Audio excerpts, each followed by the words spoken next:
আসসালামু আলাইকুম। বাংলাদেশ অস্ট্রেলিয়া দ্বিতীয় টেস্টের পিচ ভেরি গুড রেটিং পাবে আইসিসির কাছ থেকে। চ্যানেল 7 মারফত আমরা এরকমই সংবাদ বা তথ্য পেয়েছি, যেখানে ম্যাচ রেফারির সঙ্গে কথা বলা হয়েছে এবং ম্যাচ রেফারি বলেছেন যে এই পিচটা আম্পায়ারদের সঙ্গে আলাপ আলোচনা করেছেন এবং অন্যান্য অনেক ফ্যাক্টরগুলো বিচার বিবেচনা করে এই পিচটা ভেরি গুড ক্রাইটেরিয়াতে পড়তে যাচ্ছে।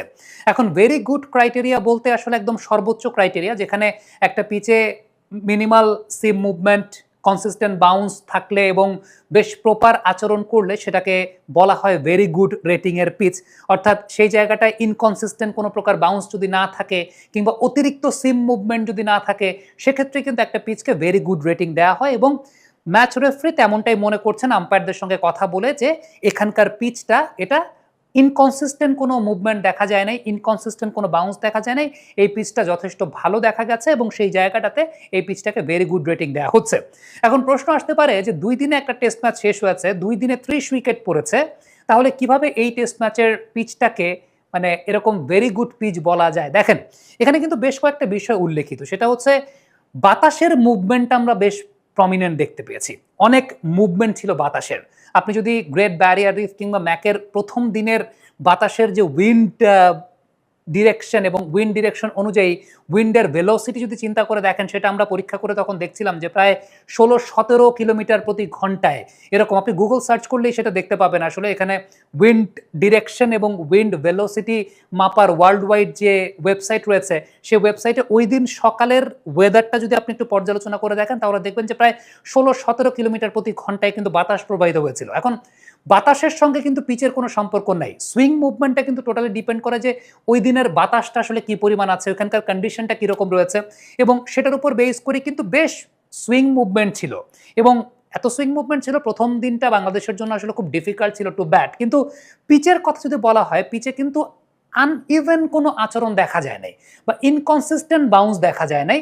দ্বিতীয়ত, ইনকনসিস্টেন্ট সিম মুভমেন্টও দেখা যায় না কিংবা অতিরিক্ত সিম মুভমেন্টও দেখা যায় নাই। হ্যাঁ, সুইং মুভমেন্ট বেশ ভালো ছিল, অনেক সুইং মুভমেন্ট লক্ষ্য করা গেছে, যেটার জন্য আসলে বাংলাদেশের ব্যাটসম্যানদের অনেক বেশি মাত্রায় প্রবলেম হয়েছে। ইভেন অস্ট্রেলিয়ার ব্যাটসম্যানরাও যখন ব্যাটিং করতে নেমেছেন, তারাও কিন্তু খুব স্বাচ্ছন্দ্যে আসলে খেলতে পারেননি। বাংলাদেশের বোলারদের স্পট খুব ভালো ছিল, শরীফুলের স্পট খুব ভালো ছিল। আর একটা বিষয় যদি বলি, সেটা হচ্ছে অফ স্ট্যাম্পের বাইরের বল তানজিদ তামিম এবং মুমিনুল হক সৌরভ তারা খোঁচা মেরে আউট হয়েছেন। এখানে আপনি পিচ বা সুইং মুভমেন্টের দোষ দিতে পারেন না, কারণ অস্ট্রেলিয়াতে কন্ডিশনে ওইরকম এক্সট্রা সুইং মুভমেন্ট থাকবে সেটা আপনি জানেন, ওইখানকার কন্ডিশনটি এরকম। এখন ওই বল আপনি ছেড়ে না দিয়ে যদি আপনি পিচের কমপ্লেইন করেন যে পিচ আনইভেন আচরণ করেছে কিনা, না, পিচ আসলে সেই জায়গাটা আনইভেন কোনো আচরণ করেন, এখানে ব্যাটসম্যানদের ব্যর্থতার জায়গাটাই ছিল। ইভেন সেকেন্ড ইনিংসে নাজমুল শান্ত যেভাবে লং অফে ক্যাচ দিয়ে এসেছেন, আপনি পিচের আসলে কি দোষ দিবেন সেই জায়গাটাতে? পিচের দোষ দেওয়ার ওইরকম কোনো জায়গা নাই, এটা পুরোপুরি ব্যাটসম্যানদের ব্যর্থতার জায়গা। এবং কন্ডিশন ওয়াইজ এরকম সুইঙ্গিং কন্ডিশন যখন থাকবে, তখন আপনার একটা টিমে যদি মিচেল স্টার্ক বা হেজলউড বা কামিন্সদের মতো বোলার থাকেন, তারা সেটার একটা গ্রেট অপরচুনিটি আদায় করার চেষ্টা করবেন। এখন অস্ট্রেলিয়ার ওই জায়গাটায় বাতাসের পরিমাণটা এরকম থাকবে, সেটা জানা কথার। হ্যাঁ, উইকেট একটু স্পাইসি উইকেট তো বানানো হয়েছে, মানে ডারউইনের যে উইকেট ছিল তার তুলনায় এই উইকেটটা একটু স্পাইসি উইকেট বানানো হয়েছে, সেটা মানে ভুলের কোনো কিছু নাই। কিন্তু সেই জায়গাটা ইনকনসিস্টেন্ট বা আনইভেন কোনো বাউন্স দেখা যায় না কিংবা অতিরিক্ত কোনো সিম মুভমেন্ট লক্ষ্য করা যায় না, যে বল পিচে পড়ার পর অতিরিক্ত কোনো সিম মুভমেন্ট করছে। সুইং মুভমেন্টটা ছিল, বাট সিম মুভমেন্টটা পিচে পড়ার পর ইনকনসিস্টেন্ট বা আনইভেন কোনো জায়গা আসলে লক্ষ্য করা যায় নাই। আমি বলবো যে একদিক থেকে Starc definitely he had a very good spell. Cummins তিনিও বেশ চমৎকার প্রেজেন্স অফ মাইন্ড বোলিং মানে ব্যবহার করে বোলিং করে গেছেন। দ্বিতীয় ইনিংসে তানজিদের আউটটা যদি লক্ষ্য করে দেখেন, ওই ওভারটাতে লেন্থের মিক্সচারটা খুব ভালো মতো করেছেন, কোনোটা ফুল লেন্থ, কোনোটা গুড লেন্থ, হঠাৎ করে একটা শর্ট লেন্থের বল করেছেন। এখন তারও যেরকম একটা চমৎকার ক্রেডিবিলিটির জায়গা আছে, তানজিদ তামিমও ওই বলটাতে উচ্চাভিলাষী শটটা খেলতে গিয়ে আসলে সেই জায়গাটা আউট হয়ে গেছেন। আবার শান্ত লং অফে ক্যাচ দিয়ে চলে এসেছেন।